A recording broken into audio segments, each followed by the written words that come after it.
दोस्तों, अगर आपका बैंक में लॉकर है या फिर आप एक नया बैंक में लॉकर खुलवाना चाहते हैं तो ये वीडियो आपके लिए बहुत ही फायदेमंद रहेगी, क्योंकि आरबीआई ने जारी की एक नई गाइडलाइंस जो आपके लिए जानना बहुत ही ज़रूरी है। साथ में हम दोस्तों ये भी बात करेंगे कि इतनी जो मेहनत की कमाई, जो आपकी धन दौलत संपत्ति या फिर इम्पोर्टेंट दस्तावेज जो होते हैं वो बैंक लॉकर में जो आप रखते हैं, अगर कल कुछ हो गया तो बैंक हमें कितना मुआवजा देगा, बैंक हमें कितनी गारंटी देती है, पूरी बात दोस्तों आज वीडियो में करेंगे। साथ ही साथ हम ये भी जानेंगे कि जो बैंक मोटी मोटी रकम एज अ फिक्स डिपॉजिट या टर्म डिपॉजिट के रूप में अगेंस्ट बैंक लॉकर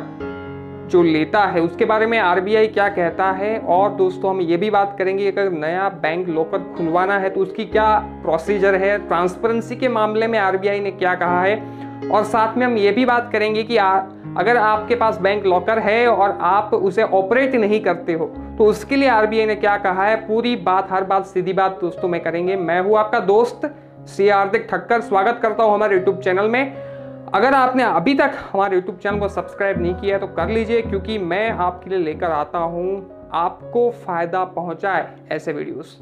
दोस्तों, आरबीआई ने कहा है इस गाइडलाइंस के मुताबिक कि अगर ट्रांसपेरेंसी की दोस्तों बात करें तो आरबीआई ने कहा है कि अगर कोई भी कस्टमर बैंक में अपना लॉकर ओपन करवाना चाहता है और वो बैंक में आता है और उसे बैंक कहता है कि अभी जगह नहीं है, अभी हमारे पास कोई भी लॉकर एम्प्टी नहीं है, और आप उस बैंक में अपना लॉकर ओपन करवाना चाहते हैं तो आप एक एप्लीकेशन दे सकते हैं और साथ में आपको वेटिंग लिस्ट नंबर दिया जाएगा, जिसे आप ऑनलाइन भी ट्रैक कर सकते हैं या फिर आप समय समय पे ब्रांच में जाके ये बात भी जान सकते हैं कि आपको अब बैंक लॉकर मिलेगा कि नहीं। तो दोस्तों ये एक छोटी सी बात है, लेकिन ये जानना बहुत ज़रूरी है, क्योंकि अक्सर क्या होता है कि हम उसी बैंक में अपना लॉकर ओपन करवाना चाहते हैं जो हमारे घर के नज़दीक हो, हमारे ऑफिस के नज़दीक हो, जहाँ से हम सीधे आसानी से आ जा सके। तो दोस्तों ये एक इम्पॉर्टेंट फैसिलिटी आरबीआई ने बैंक को कहा है कि आपके कस्टमर्स को देनी है। दूसरी बात हम ये करते हैं फिक्स डिपॉजिट के बारे में। दोस्तों फिक्स डिपॉजिट के बारे में क्या कहते हैं कि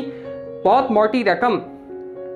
बैंक आपसे कहता है कि हमें चाहिए अगेंस्ट बैंक लॉकर, तो आरबीआई ने कहा है कि जो आपके एग्जिस्टिंग कस्टमर है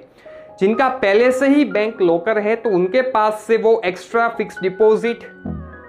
लेने की बात वो नहीं कर सकते। लेकिन जो नए कस्टमर जो आएंगे, नया बैंक लॉकर ओपन करवाएंगे, तो उसके लिए आरबीआई ने कहा है जो आपका सालाना किराया होता है लॉकर का, उसका 3 गुना मैक्सिमम उतने की फिक्स डिपॉजिट बैंक जो है वो कस्टमर के पास से डिमांड कर सकता है।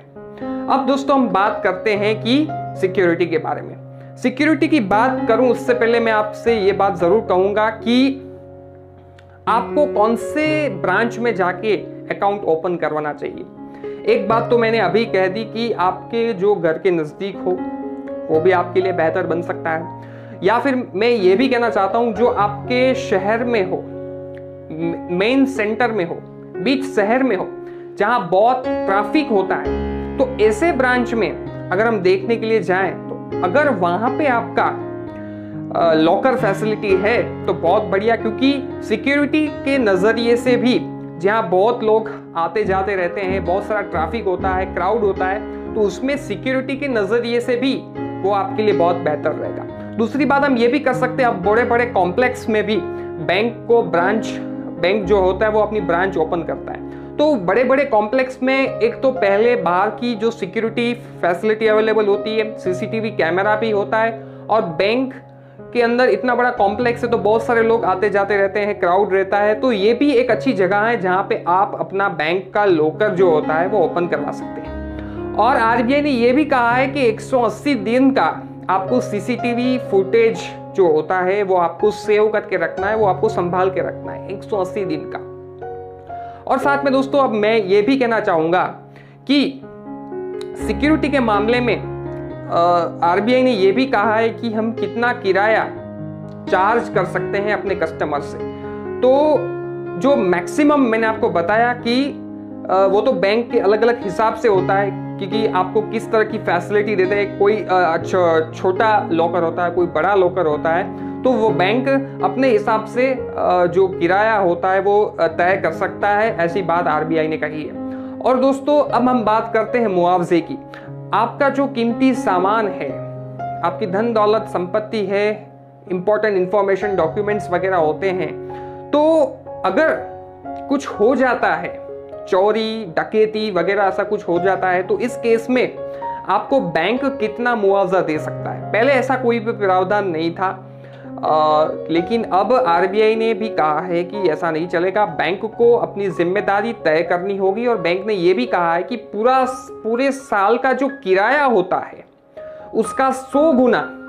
100 टाइम्स तक आपको एज अ गारंटी के रूप में कह सकते हैं, मैक्सिमम दे सकते हैं इतनी गारंटी। मतलब आपकी चाहे आपके बैंक लॉकर में कितना भी सामान हो, आपको जो मैक्सिमम गारंटी जो कह सकती है बैंक देगा, वो कितना देगा, तो जो आपका सालाना किराया है उसका 100 टाइम्स 100 गुना इतना ही आपको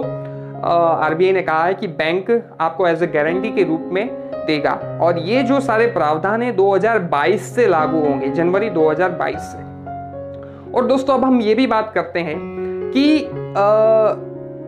और उसमें बात मैं ये भी एक कह दूं कि जो